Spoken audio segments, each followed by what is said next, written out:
Welcome to Unity and Marin. So good to see all of you. I'm Reverend Tim Lytle, and good to see all of you here in person and those of you who are with us online. Jason on piano. Thank you, Jason. Let's give Jason a hand. And Momo Cortez is our singer today, and Gabe Paulson is the platform assistant. And all of you, thank you for being with us. We are encouraging masks indoors following the Marin County guidelines. And those of us who are speaking on stage, who are vaccinated, we take those off while we're speaking, but we're so grateful that we're getting through this together, right? And next Sunday, we're going to start meeting at 10 o'clock, one service, outdoors. What time? Where? Outdoors. How many services? One service. So, call your friends, tell your friends. I don't know why, but people call me if they don't know the time and they're upset that they didn't know about the time. Would you call your friends and let them know? And we want to stay connected with you. That's why we have a text in church number that you can text and you can get that connection. And I send text messages and news out. So you can go to 415-991-7111. That's our text number. If you're relatively new to us, you can text the word welcome. If you've been with us for a while, you can text the word loop. And also another way that we connect is by a 4 o'clock Zoom meeting that we've been having for the last year and a half or however long the pandemic thing's been going on. We've had Sunday Zoom meetings weekly to connect with people so that we can go deeper into the message, so we can find out how each other is. And for some people, that's been a real lifesaver because some people have been very isolated during this time. So if you would like to join us wherever you are, it will be 4 o'clock Pacific time. Today, I will be leading that. The link you can find on our website at unityandmarin.org, and you can go to events, and under events, find virtual courtyard, and you can find the link there. So I'd love to have you join us on that. And I'd love for us to stand together as we sing our statement of truth together. So good to see you all here. There is only one power, only one presence, active in all my life and in the universe. God the good in all, through all, and over all. There is only one power, only one presence, active in all our lives and in the universe. God the good in all, through all, and over all. Hallelujah, hallelujah, hallelujah, hallelujah, hallelujah.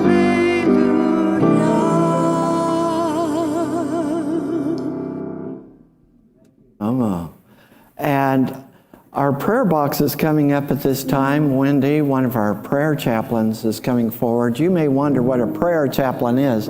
They are people who've been trained to hold spiritual space with us for the spiritual community. They're available following the service to pray with you. A little later, Gabe will tell you how you can connect with them by phone, or you can also connect with their silent prayer circle online.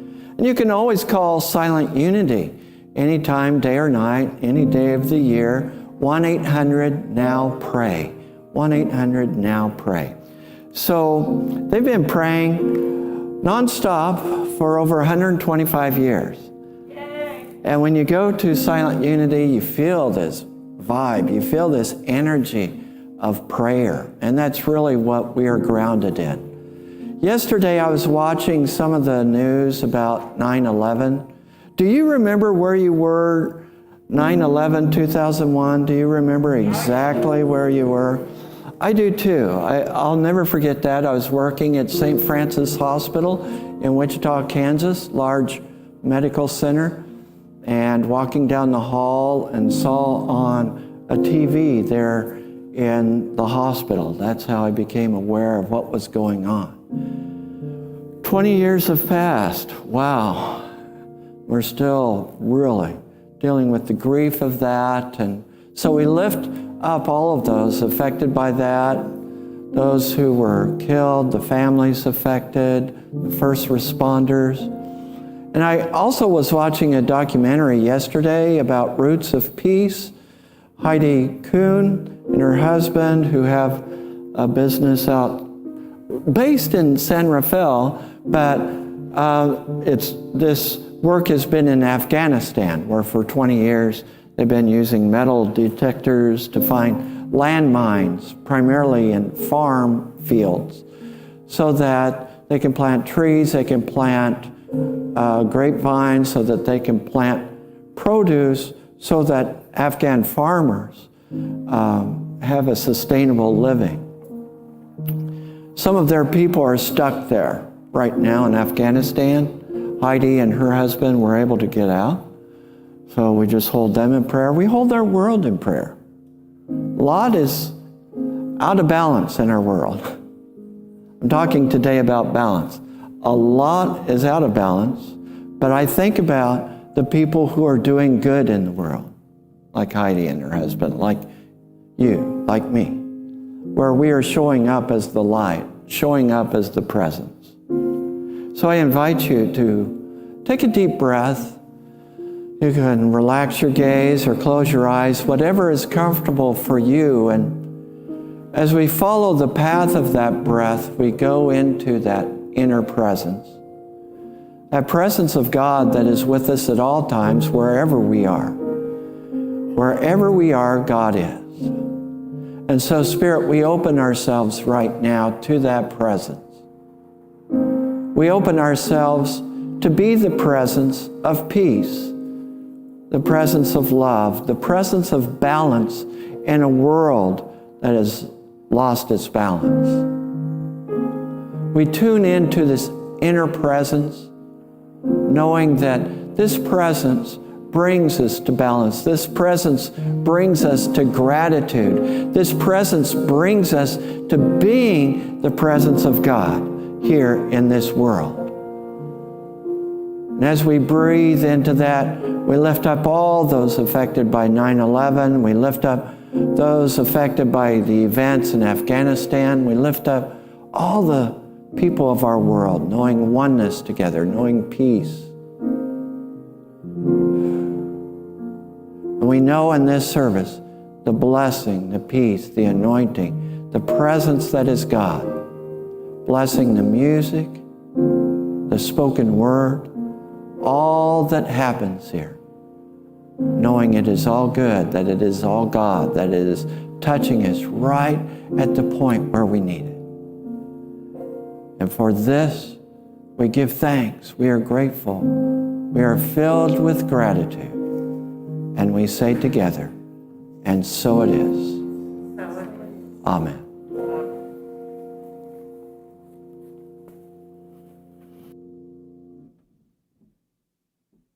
Good morning, Unity.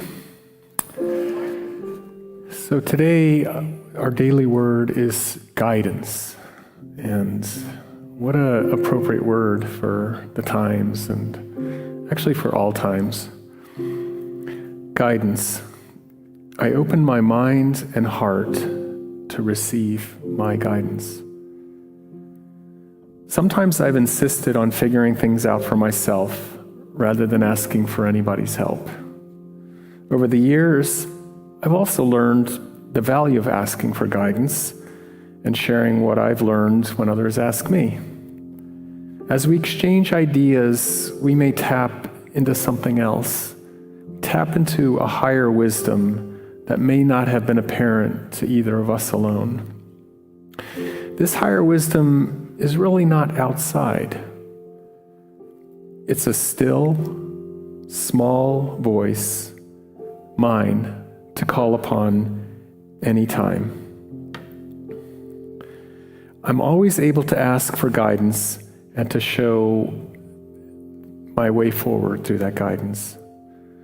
I access my inner guidance by opening my mind and my heart in prayer. Then I watch, I listen, and I remember that divine guidance may come in familiar ways, or it may come in an unexpected way that'll surprise or delight me. And from Scripture, for as the heavens are higher than the earth, so are my ways higher than your ways, and my thoughts higher than your thoughts. So I invite you to put your feet on the ground and just relax for a moment. Take a breath. If you're online, maybe just sit up for a second to really feel your body and to get centered. And just for a second, check into your own feelings. Just listen. Maybe in your mind or your memory, hear one of those voices that you trust over the years. And then just listen as we go into the silence.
Everything must change.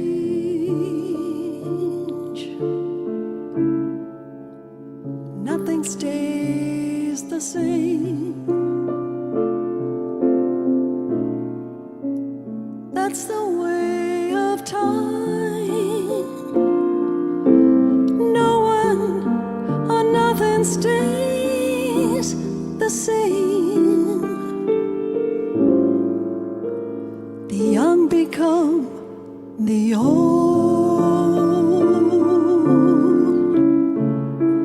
Mysteries do unfold.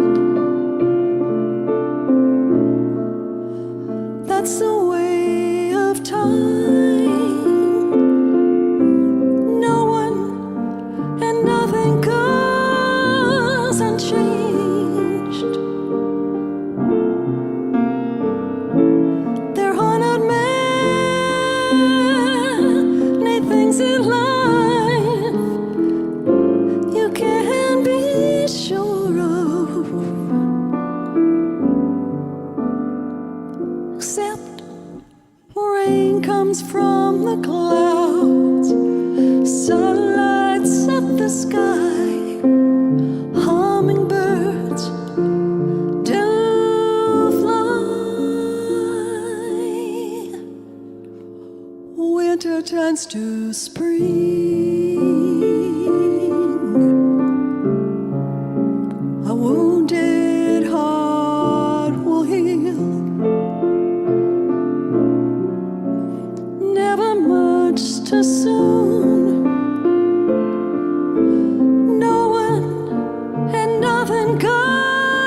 sky. Hummingbirds do fly. Rain comes from the clouds. Sun lights up the sky. Hummingbirds do fly. Rain comes from the clouds. Sun lights up the sky. Hummingbirds do fly. And beautiful music makes me cry.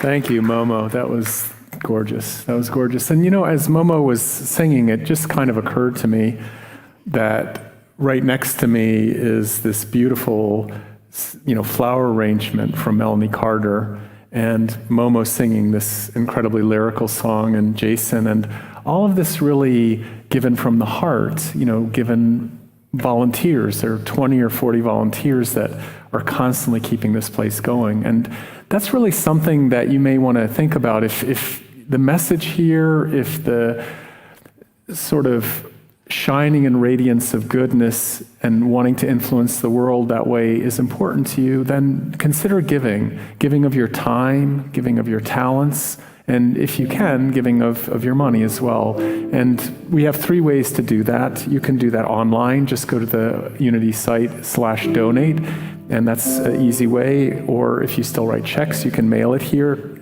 Or even easier, right now, you could text 843, whatever the number's up there, 84321, and donate that way. And even small donations, we know they go a long way. They show that we're really in this together, and it's part of the circulation here. So, and we also have, for those of you here today, the donation baskets at the back. So please consider that.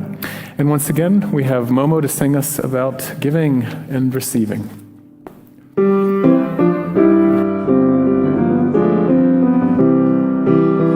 Just as we give, so we receive. Richly we live in one golden weave. There is nothing that we can lack. We give from love, and love gives it back. Just as we give, so we receive.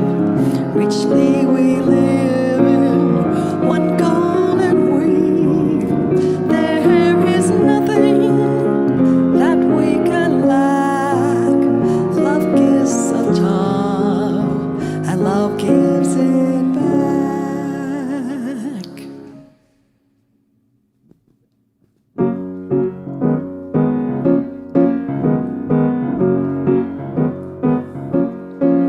There's a new world coming, and it's just around the bend.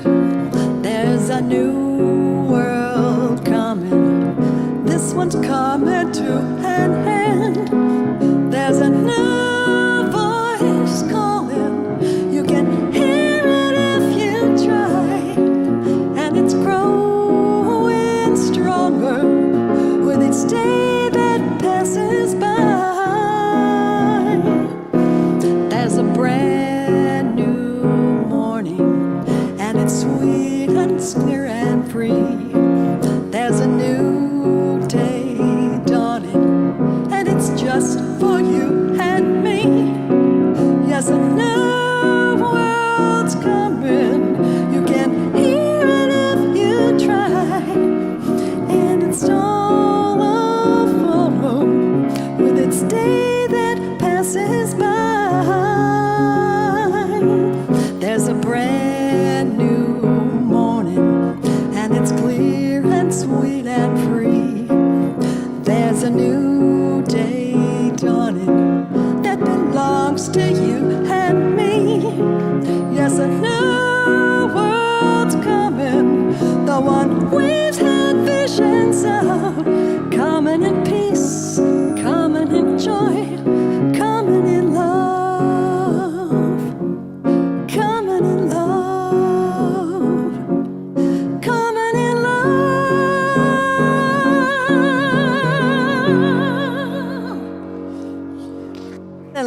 right.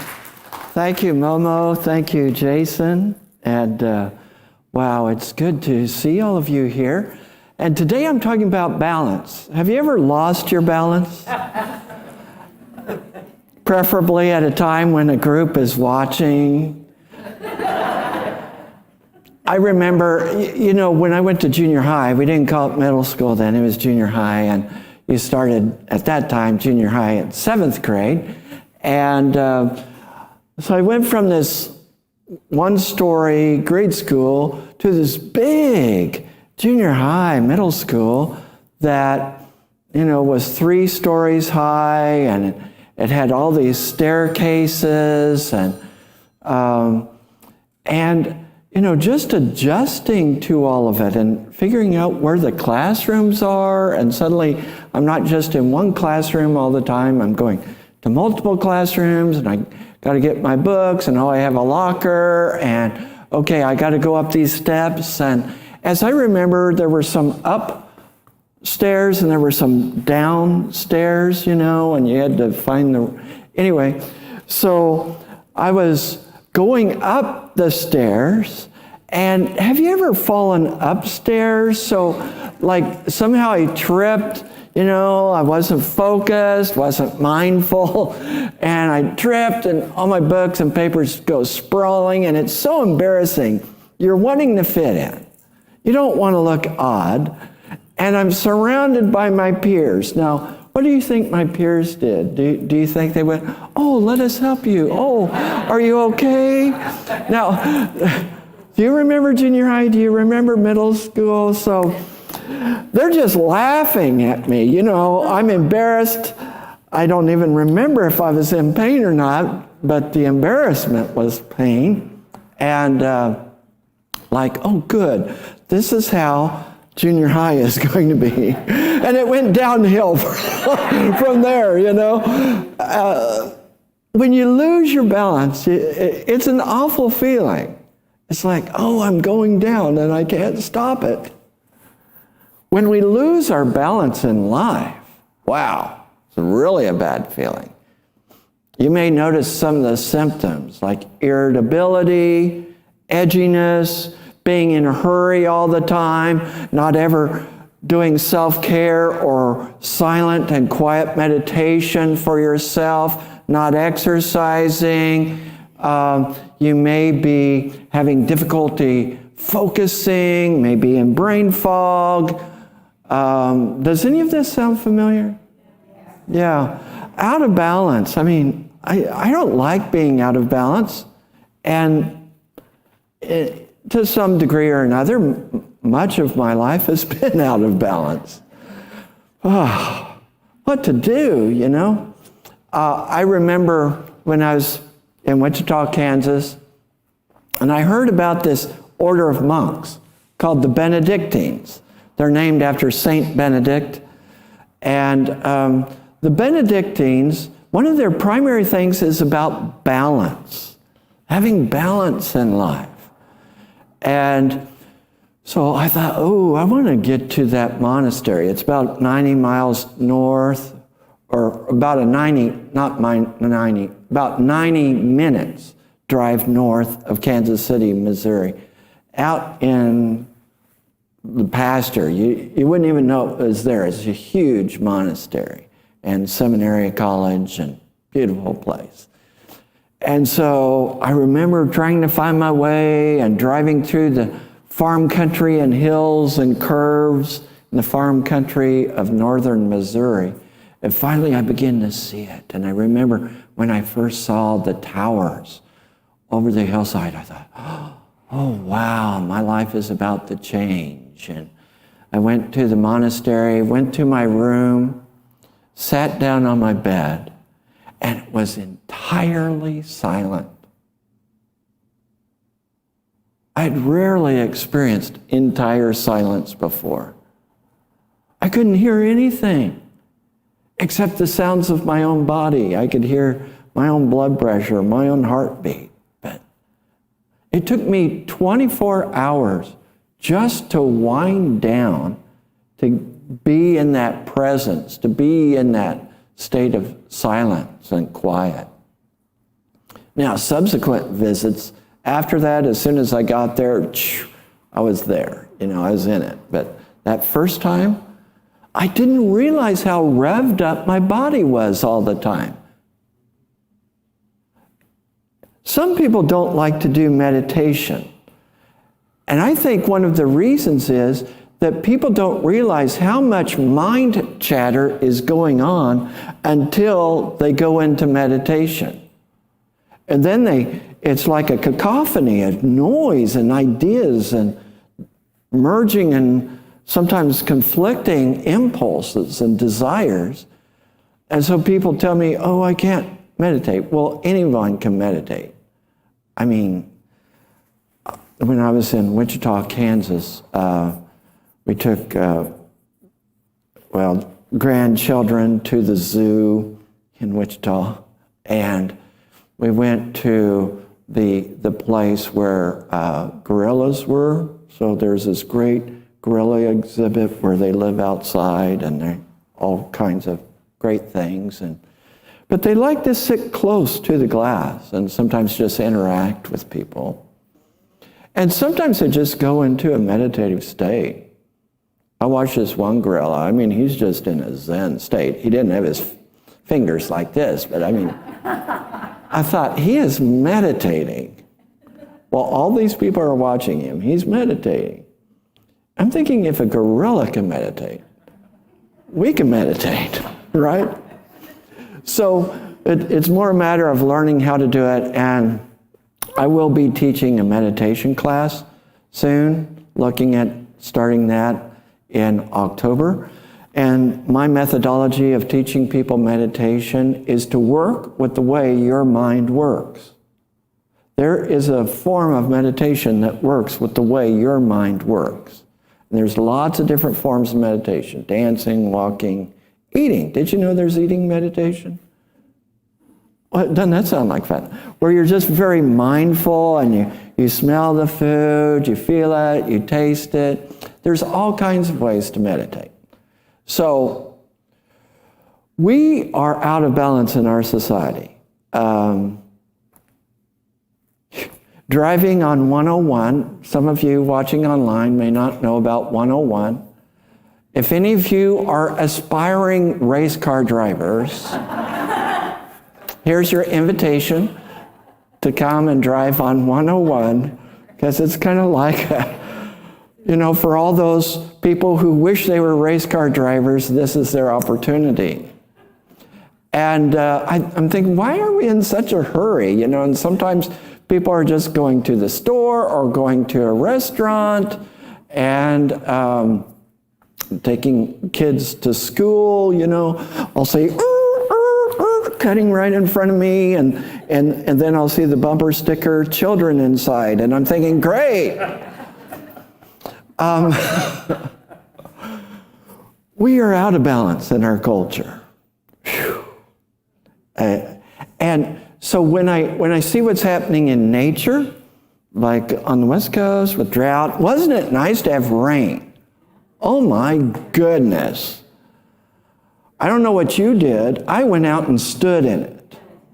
I went out on my back porch, raised my hands, and yelled for the whole neighborhood to hear my rejoicing that there was some rain. And then on the Northeast and East Coast, they had too much rain, and then the things going on in Afghanistan and the things happening in our world, it just feels out of balance. Well, how do we arrive at balance? I like this picture of the elephant standing on a chair that's on a tightrope, Life feels that way at times, finding balance. And another way to describe balance is the power of this month. Each month we look at one of the 12 powers. In Unity, we talk about 12 powers, innate abilities that we have that helps us to reveal and connect with the inner Christ that we all have, that we all are. And the power of this month is order. Now, the color, some of you have on olive green. Okay, I don't have on olive green, but olive green is the color for this month, which represents order. When things are out of sequence, when things are out of order, there's imbalance. So I'm looking at the power of order from the standpoint of balance. How do we find balance? Well, when I think about those Benedictine monks, they have a Latin phrase, ora et labora, which means pray and work. Ora is prayer and labora, work. And so their whole life, the flow of the day, when you enter into this life of the monks there, the whole day is interspersed with prayer and work. 5 times a day they gather into the basilica to pray, and they're just in this state of prayer. And the ideal is to do their work in a prayerful, mindful way. Everything they do really is about mindfulness, being mindful of what they're doing, mindful about who they are, mindful of each person. I'm thinking, what a great model for each one of us to find balance. Do you sometimes lose your balance through the week? Do you start focusing on things that maybe aren't that important, and yet you find yourself obsessing about it? Once in a while, I do that. And I'll make comments. And I have such a great coach. She lives with me. And, I got out of the car yesterday and I started this little commentary about, why is that person doing da-da-da and da-da-da? And she said, Tim, you just need to educate the world more. Surely you can educate people into being exactly what you want them to be.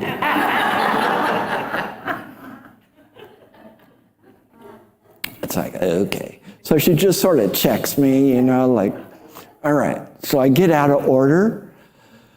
But when we are truly immersed in prayer, then we're not so worried about all the details all the time. I was thinking about Charles and Myrtle Fillmore, the co-founders of the Unity Movement.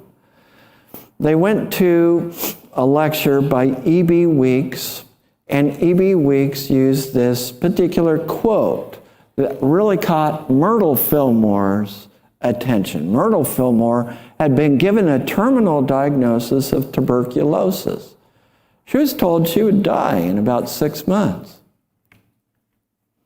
And they were at this lecture, and what they heard at this lecture was this: I am a child of God.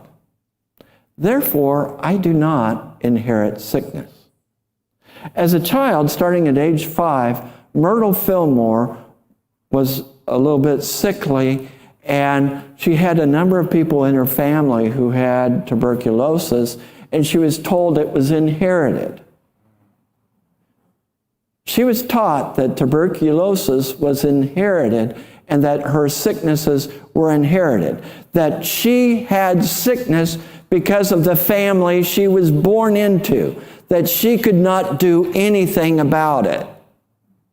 And so being at this lecture, Charles was there. Charles wasn't so impressed with the lecture. Charles was a little bit more skeptical. Charles had been educated up to about 6th grade. He lived on an Indian reservation. But then there was this tutor that was brought in, and this tutor taught Charles about philosophers and great writers, and Charles began studying a lot of deep ideas, but he was a bit skeptical. But Myrtle took this up. Myrtle determined, I'm going to use that affirmation every day. I am a child of God. Therefore, because she's a child of God, I do not inherit sickness. This was to counteract what she had been programmed to believe her entire life. It's a combination of affirmation and denial. The affirmation, and in Unity we use affirmations and denials. Affirmations are affirming the truth. We're giving a treatment to our subconscious mind, because our subconscious mind, like a recorder, has been programmed by so many words, so many events. We've been programmed to believe things like Myrtle was taught she inherited sickness. Maybe you've been taught that you are not really all that. You're not much. Maybe you've been taught to think less of yourself. Maybe you've been taught that you're sickly. Maybe you've been taught that the world is against you. Maybe you've been taught that there's no way for things to improve in your life, that you're a victim. Maybe you've been taught that.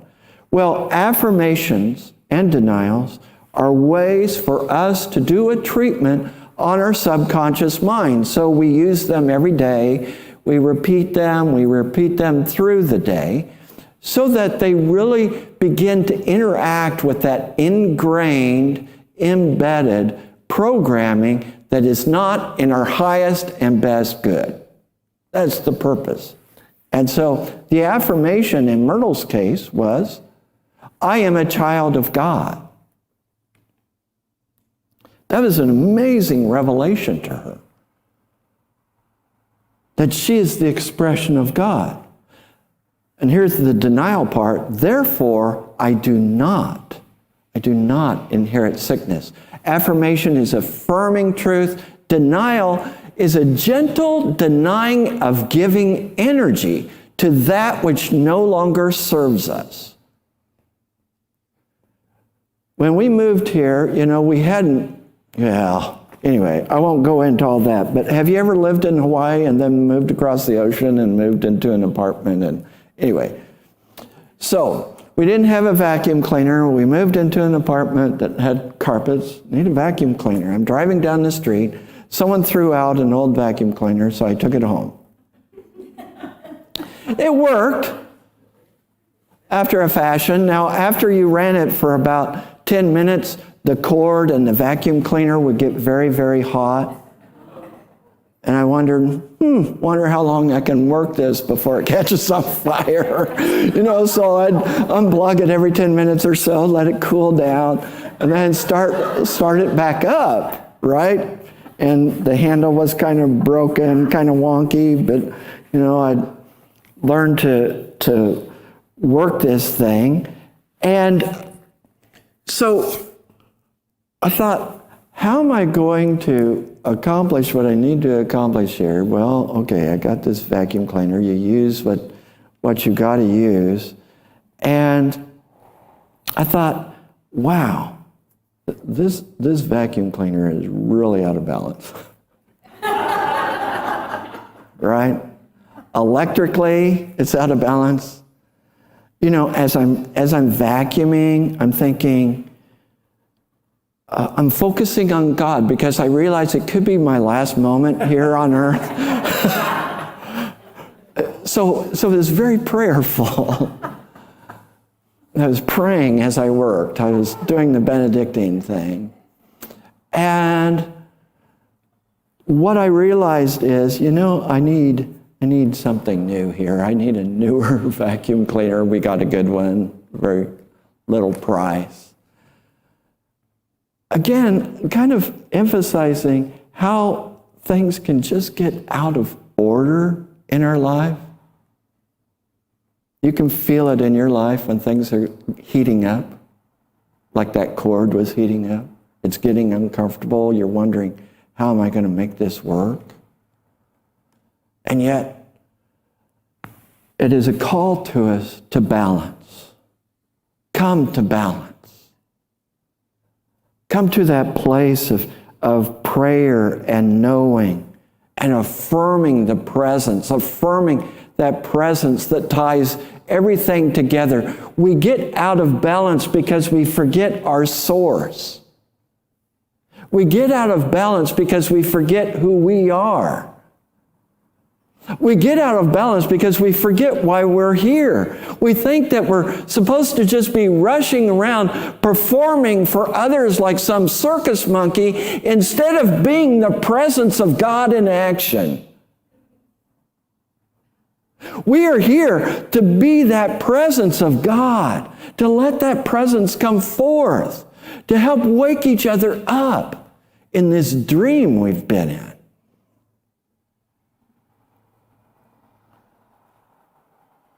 So, immerse yourself in that prayer like Myrtle Fillmore took that affirmation and denial into prayer every day, and she would spend hours, rather I should say she invested hours every day in prayer. She would sit in a room, set up an empty chair for Jesus, and she would talk to the organs of her body.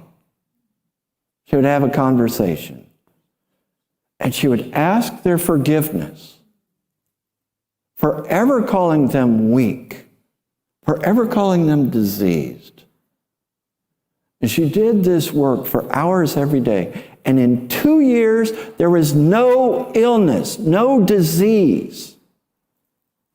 Charles, the skeptic, was like, maybe there's something to this. Charles had had a bad hip injury, at times necrotic, and the leg was smaller.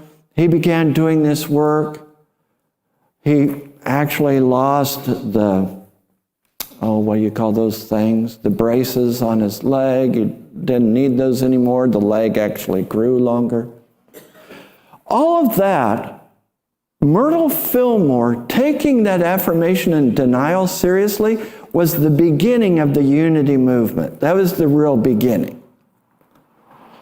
And when they began to experience this prayer power in their own lives, other people wanted to experience it. And so they would have times together of knowing the truth together and prayer together. And people would line up on the sidewalk. You remember like Christmas sales where people will camp out all night and to get a Christmas thing. But anyway, and line up on the sidewalk. People would line up on the sidewalk to pray and know the truth of their being. And that's what our prayer chaplains are here to help remind us of, is the truth of our being. And people would experience huge changes in their lives as they would begin to find balance. So, monks taught me about pray and work. They also taught me about leisure and service. Those monks know how to have fun. Yeah, they're monks, but they know how to have fun too. And great bunch of guys to be with. And they taught me about the inner journey and the outer journey. That you run out of gas if you're just out there working all the time. And if you're just doing the inner work all the time, then you're going to have spiritual indigestion. You need to have a balance of both, the inner journey and the outer journey.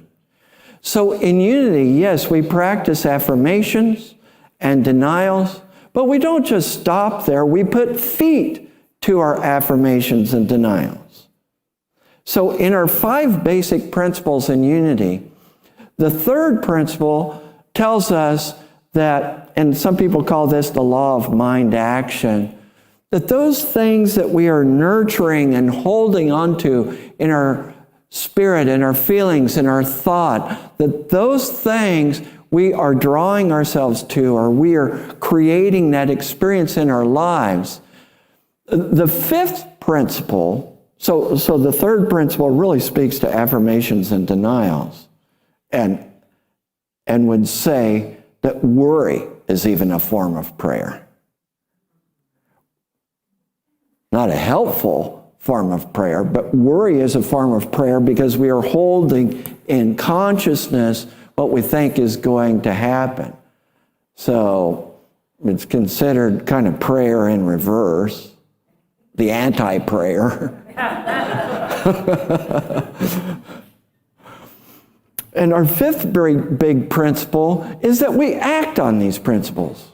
We don't just affirm and do denials and do our meditation, but we also get out in the world. Like when, there's been injustice and inequity in our world for centuries. And in our country in the last couple of years, we've really been focusing on it since the murder of George Floyd and other things that have happened. And some of my Unity friends are like, we need to just affirm and know the truth. And I respect that. And yet, if we are truly affirming and truly knowing the truth, we will also act on it. We will put feet to our prayers. We will get involved. If someone gets hit, I remember driving down a highway and there was a big crash. I didn't just sit in the car and say, let's just affirm and know that they are okay. I was affirming and praying while I ran to their car to give assistance while blood was all over the place. If we're really going to live the principles, we get active, we get involved. We don't just sit back. So prayer and affirmation is the inner journey, and then we do the outer journey of being involved, and it's a balance. So people who are always on the outer journey, always doing, are exhausted if they're not doing the inner work. And people who are always doing the inner work and are not getting involved out in the world are spiritually constipated.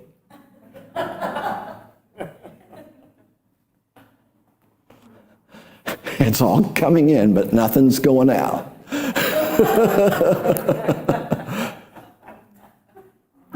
You can take that with you. Chew on that. So the inner journey and the outer journey are important. Have that in balance. Self-care. Man, we need to do that. We need to do self-care, take care of ourselves, and also be in service to others.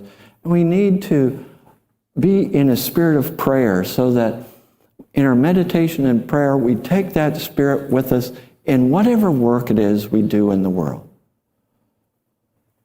There's a janitor that I know. He's in Hawaii.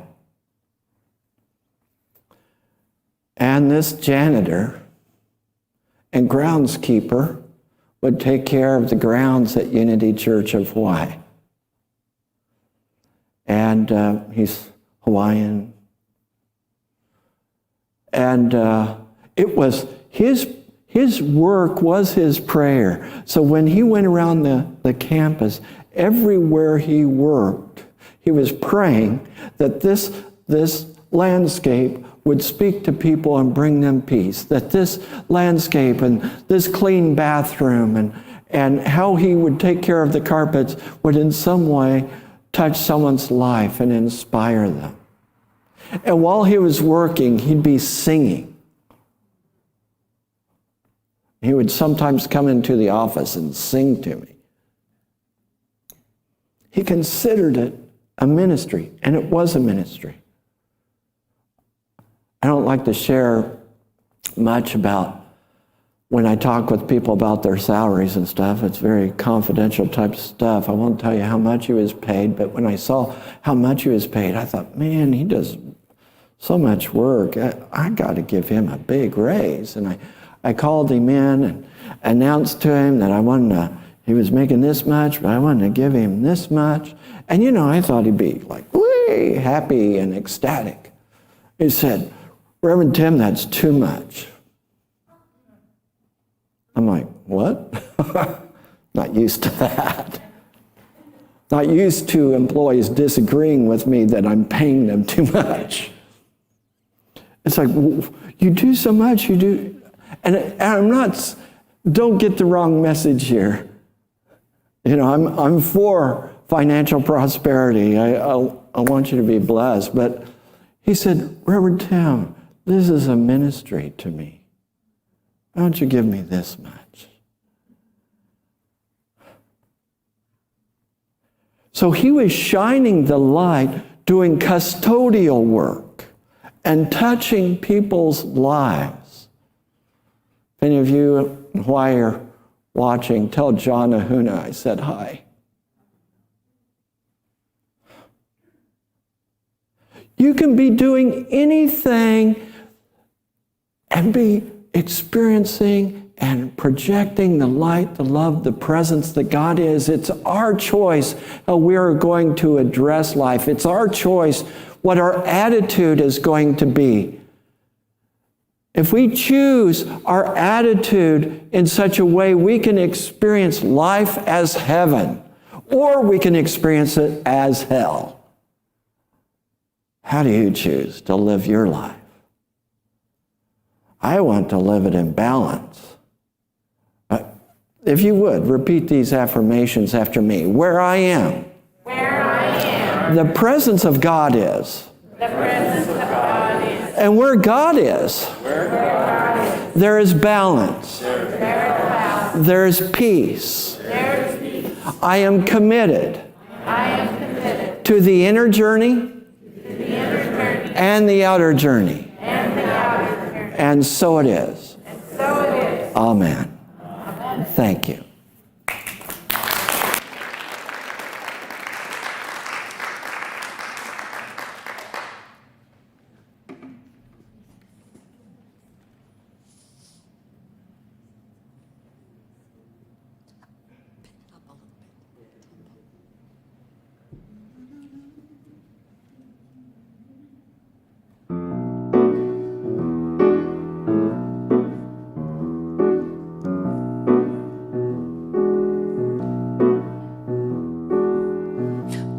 Flying high, you know how I feel. Sun in the sky, you know how I feel. Breeze drifting by, well, that's how I feel. It's a new dawn, it's a new day, it's a new life for me, and I'm feeling good.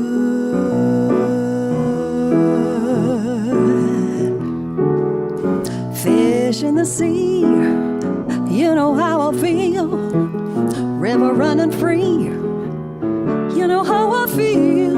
A blossom in a tree, that's the way I feel. It's a new dawn, it's a new day, it's a new life for me, and I'm feeling good.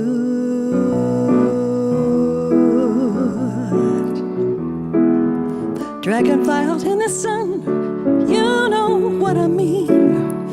Butterflies having fun, you know what I mean. Sleep in peace when the day's done, well, that's what I mean. And this old world is a new world, and a bold world for me.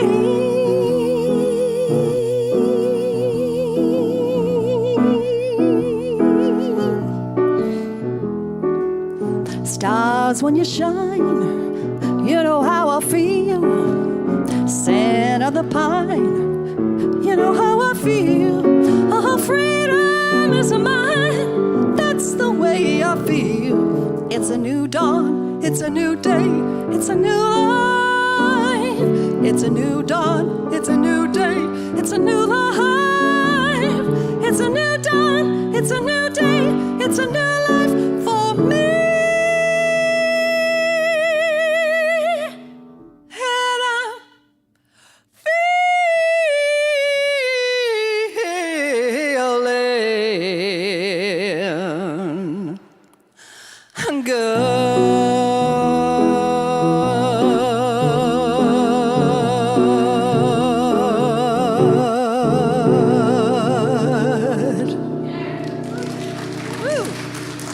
Jason.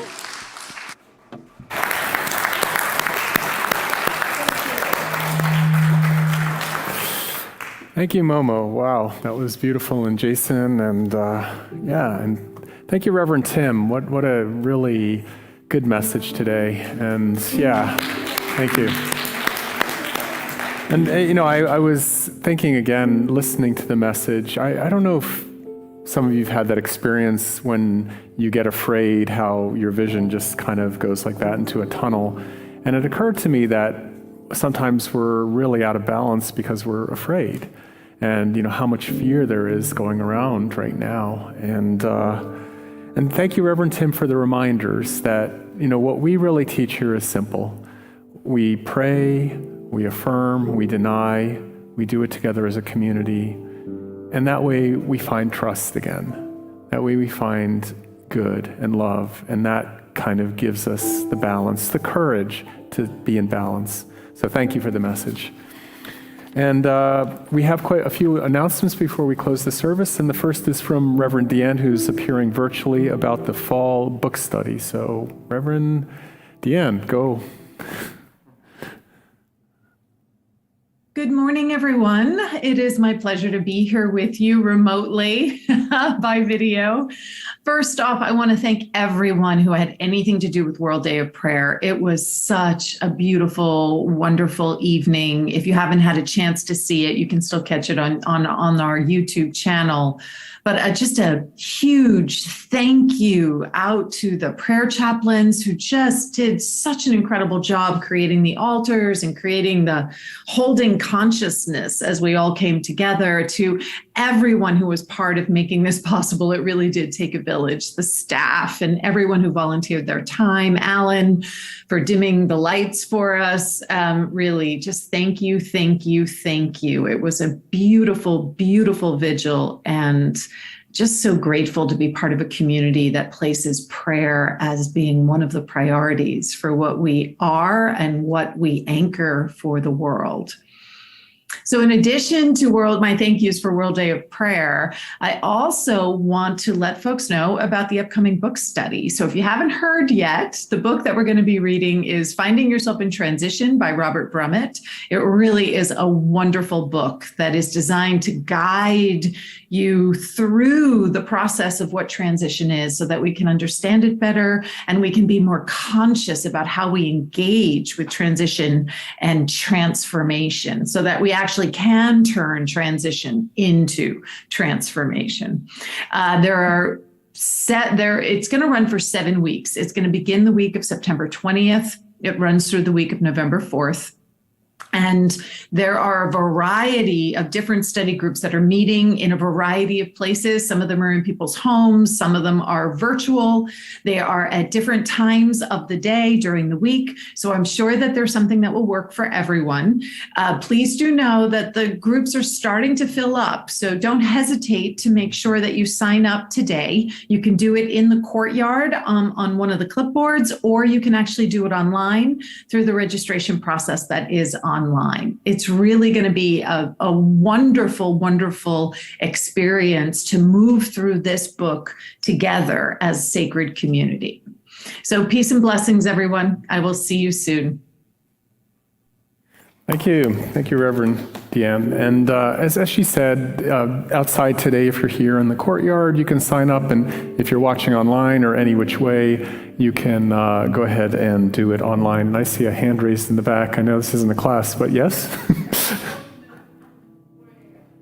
Oh, and then the foyer also is a place to sign up. Thank you, Christine. I love it. Anybody else? Anybody? So we also have a town hall meeting coming up, and another chance to reconnect. Just like the book study, it's these intimate moments that we have. If you're online, I hope you feel some of the connection. You've either been here or just know that it's a bunch of nice people here. So the town hall meeting is a chance to see Reverend Deanne and to get to know the education program that she's going to continue to evolve, and what an important part of our ministry. As I think Reverend Tim mentioned, in the first week of October, we have a blessing of animals, and it's just a great chance. Some of us are really close to our pets and to animals in general, so you can bring your animal in, and part of the service is a gift. So what a great thing. We've done this for many years, so thanks for that service too, Reverend Tim.